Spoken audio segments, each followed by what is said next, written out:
There you go, Rob. I played that just for you. I reckon that is fantastic. Down in the Tube Station at midnight by the Bad Shepherds. And one of the gentlemen in that band is going to join us right now. His name is Adrian Edmonson. He's probably best known for his TV work, but there's so much more to the strings to the bow. Good evening, Adrian. Good evening. How are you doing? I'm doing very well. Look, I've just rang London and I'm excited because I got through. It's really fantastic. Thank you for joining us this evening. And Adrian, look, you're coming out in Adelaide here on the 28th of April with that band, the Bad Shepherds, and it's been described as punk music on folk instruments. Would you be happy with that description? Well, it's pretty much what it says on the tin, isn't it? Yeah. Yep. That's what we do. I mean, a lot of people think it's going to be a gag, but it's not particularly a gag. It's just a noise that works for me. Yeah, and you obviously enjoy that part of it, doing live performances. Yeah, I mean, it's kind of happened by accident. You know, I've been a musician for years, but on a sort of pre-Christmas boozy lunch, I bought myself a mandolin, and that sort of changed my. I woke up the next morning, had this mandolin on the kitchen table, and kind of started figuring out chords on it because it was a tuning I wasn't used to, and suddenly started playing songs that I know, and it just all kind of gelled, you know. Yeah. Because it's described here as you play thrash mandolin, plus you're the vocalist as well. You've got a pretty fantastic voice, my friend. I really love it. Well, I'm liking you. Oh, that's all right. Well, we'll send each other a check. You're working with a couple of gentlemen that also have a huge impact in the industry, Troy and Andy.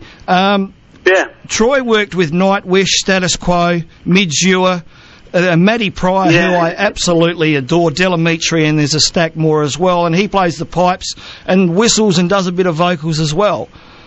Yeah. Now, Troy's the kind of, I mean, there's three of us in the band, but me and Troy do all the arrangements, and we're the kind of heart of it, and Andy's just a kind of brilliant fiddle player, and champion twice and all that sort of stuff, you know. He knows what he's doing. He's a proper fiddle player. They're kind of world-class players. I don't know how I got them to play in my band, but I did. Well, that's good. You get on well as a group? You enjoy each other's company? Oh, we have a fantastic time. Yeah. I tell you what it reminds me of, it reminds me of that time when I first started working with Rick. Yep. When you know, when you turn your hobby into a job. Yes. It's one of the nicest feelings in the world. Well, that's how this feels. Okay, yeah. And it hasn't got to that stage where 30 years down the line you're thinking, oh, I'm a bit bored of this.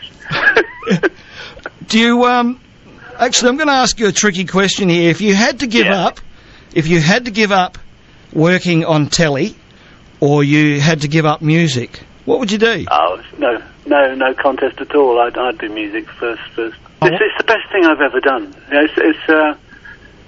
It's given me more joy as a performer than any kind of comedy I've ever done. Not that I'm embarrassed about it. I'm not embarrassed about the past and you know what I did with kind of bottom tools and stuff like that. But I've had a more thrilling personal experience on stage with the Bad Shepherds than with any kind of comedy, because they're different.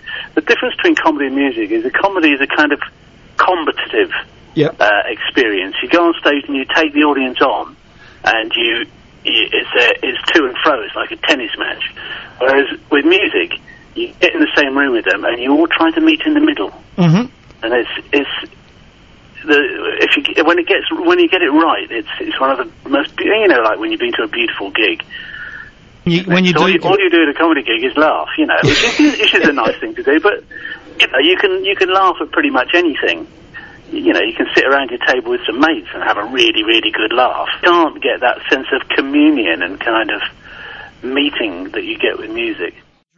You do have you did have a huge TV career through the 80s with Bottom and, of course, the Young Ones. Yeah. And we are talking about the music, but it would be remiss if I didn't mention that. But you've worked alongside guys like Jules Holland and Elvis Costello, the Pogues and UK Squeeze, which we know it as here, or just the Squeeze, involved with the Bonzo Dog Doodah Band and many others.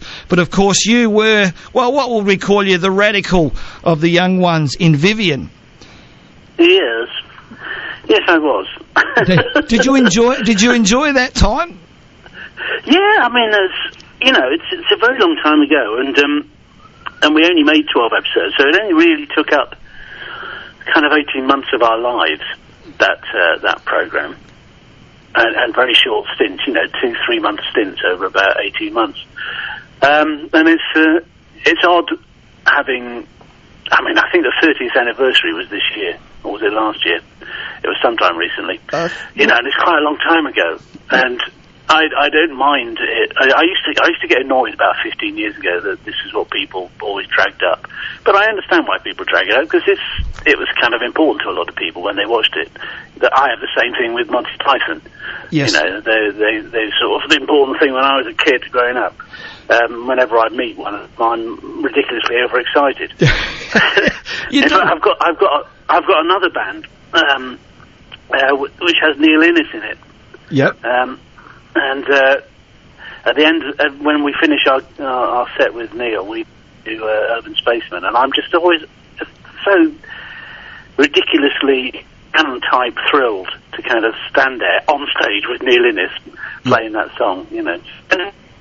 I understand, you know, the excitement of that, and it's just what it is, really. You know, that's part of my history. That's it. Well, I've got to say, out of the young ones and Bottom, I actually preferred Bottom, to be quite honest with you. And it actually ran longer. I agree. Yeah, I agree entirely. It's much funnier. Yeah.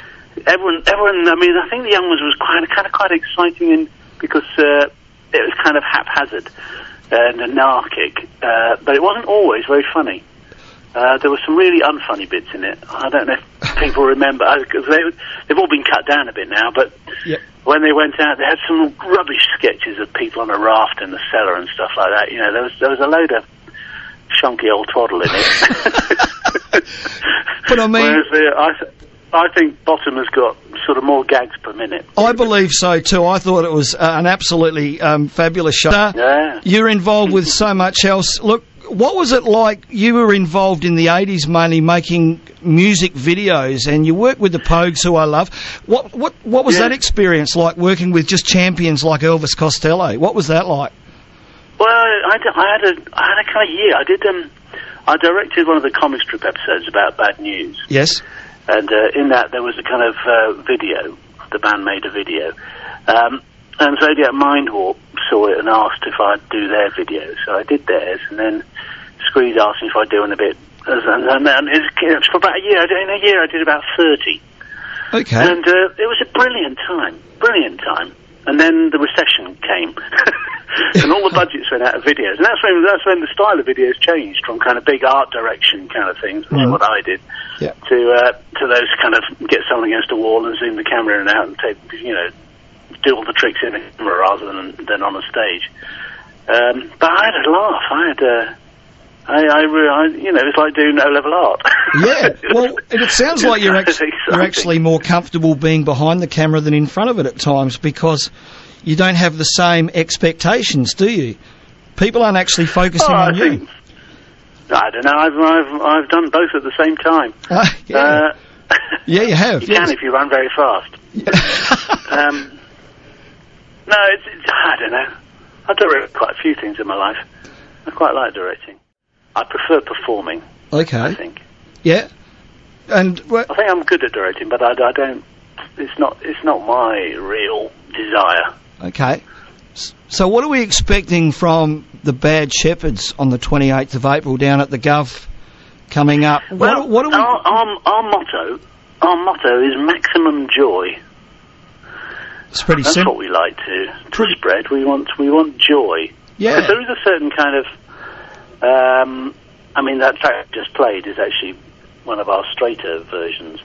But we generally mess things about a lot more than that. So they're some of them are hard to recognise for the first 2 minutes. and we chuck in a load of jigs and reels, you know, traditional jigs and reels. So it's a bit like a Kaylee, but with songs that you know. Mm. Well, when I was listening to it last night, I was sort of sitting outside because I live out in the bush a little bit, and it was just a perfect night. You live in the bush? I do, yeah. Oh, well, yeah, we could do that. Yeah, I live on a big 140 acres, which is probably bigger than London, I suppose, out from Adelaide. But I was listening to this stuff, and there was 2 bands, although I don't like pigeonholing musicians, but there was 2 bands that came to mind, and I think you'd probably be fairly aware of both. And the first one was Lindisfarne, and the second was the Incredible String Band. They were the 2 sounds they were the 2 sounds that I came, and like I say, I don't like pigeonholing people like that. So I'd say